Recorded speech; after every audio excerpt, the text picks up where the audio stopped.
Я почувалася не дуже добре, була дуже виснаженою, але я знала, що німецька медицина найкраща в світі. Я положилася на руки лікарів німецьких, і біля мене була моя донечка, і це багато для мене значило. В лікарні Бетанії дуже хороші лікарі, дуже добре до мене ставилися. І медсестри, і санітарочки, всі працівники цієї лікарні дуже добре до мене ставилися. В цій лікарні я провела біля місяця і мене виписали додому. Після консиліуму лікарі і онкологи призначили мені 6 процедур хіміотерапії. Я почала весною приймати хіміотерапію і приймала її 1 раз на 3 тижні. Хіміотерапія дуже важка процедура, але важка тільки перша, тому що ти не знаєш, що тебе чекає. Ти щось чула, хтось щось розповідав, ти щось читаєш в інтернеті, але якби на собі ти ще не відчувала, і завжди перша хіміотерапія дуже страшна. Але треба наважитися, не відмовлятися від хіміотерапії. І ось прийшла черга першої хіміотерапії. Ти приїжджаєш на цю процедуру, вона триває від 4 до 8 годин під капельницею. І в перший день ти нічого не відчуваєш, а вже на протягом тижня тобі стає важко, ти не розумієш, що тобі робиться.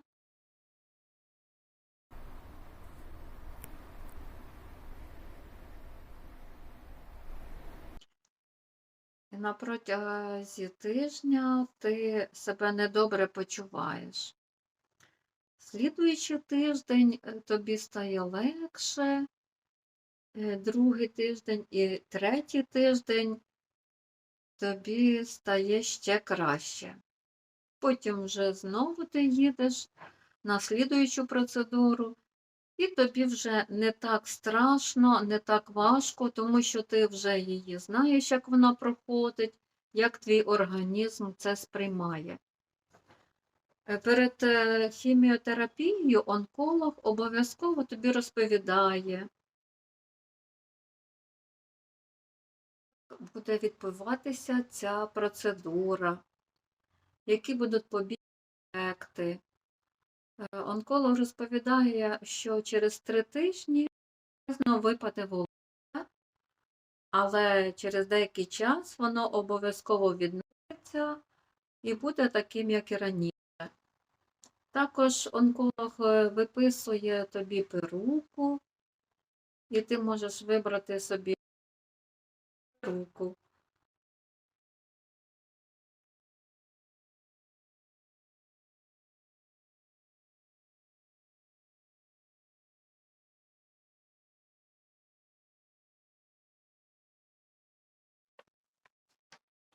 Як відбувається ця процедура хіміотерапії? Що ти маєш приїжджати раз в 3 неділі на цю процедуру, що приблизно через 3 тижні випаде волосся, але після хіміотерапії воно обов'язково відросте і буде не гірше, чим і було. Лікар попереджує, які можуть бути побічні ефекти. Може бути нудота, може боліти голова, але від цих побічних ефектів лікар також виписує відразу ліки від нудоти, від голови, він все розповідає. Може втратитися апетит. Коли в мене втратився апетит, лікар приписав мені таку їжу для космонавтів в невеличких таких пляшечках. Така рідина, вона називається фрізубін. Я пила таку рідину, вона дуже приємна, солодка, тому що ти не хочеш нічого їсти. Також такі як побічні ефекти хіміотерапії були зміни в аналізах крові, але ти їх не помічаєш. Один раз в 12 днів треба було приїжджати здавати аналіз крові, щоб лікар теж спостерігав за аналізами.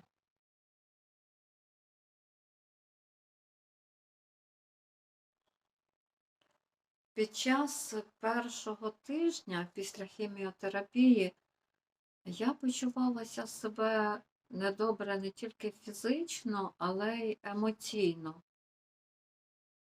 Тобі нічого не хочеться. Тобі не хочеться нікого бачити, нікого чути.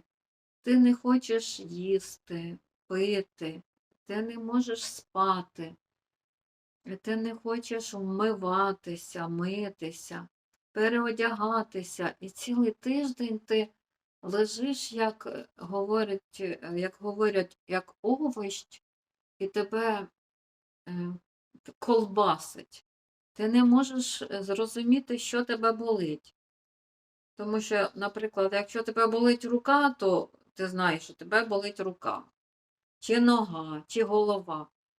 А тут такий стан, коли ти лежиш і ти не розумієш, що тебе болить, і тебе так колбасить, ти не можеш ніяк об'яснити цей стан. І під час цього стану ти не хочеш ні з ким спілкуватися, ти не хочеш бачити навіть своїх рідних і самих дорогих людей. Ти не хочеш чути ніякі питання, ти не можеш відповідати на це питання. Тобі важко сформулювати якесь речення, чи дати відповідь, якщо тебе щось питають. Тебе дуже напрягає, якщо двоє і декілька людей біля тебе. Такий стан, що ти просто не можеш пояснити ні собі, ні людям, що тобі так погано. Друзі, поділіться своїми спогадами, як ви відчували себе під час хіміотерапії, під час цих важких тижнів і місяців.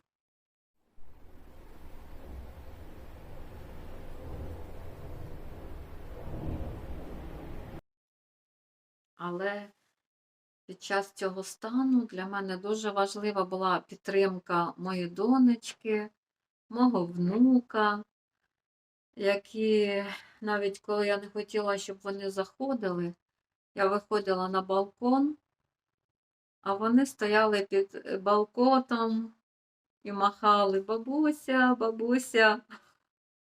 А донечка казала: мама, я тільки тобі принесла їсти, я тобі тільки віддам їжу і навіть не буду заходити, тому що вона вже бачила цей мій стан і входила в мою ситуацію. Також мене дуже підтримували мої рідні, які далеко зараз від мене, на Україні, моя мама, мої два брати мене дуже підтримували, моя подруга і мої друзі, куми мої. Це для мене було дуже важливо. Ще тут мене сильно підтримували мої німецькі сусідки Ніколь і Хайке. Для мене було це так важливо. Коли я приїжджала після хіміотерапії, вона буває тривала від 3 до 6 годин. І я приїжджала додому втомлена, виходила з машини, а біля мого будинку, біля вхідного біля дверей вже стоїть Ніколь і тримає кастрюлю з теплим супом. Ах, це було так зворушливо. Це було дуже для мене важливо. Не тільки через те, що я була голодна, а оце відношення німецьких людей для мене дуже важливо. Як німецькі люди до нас тут добре ставляться. Ой, їхали!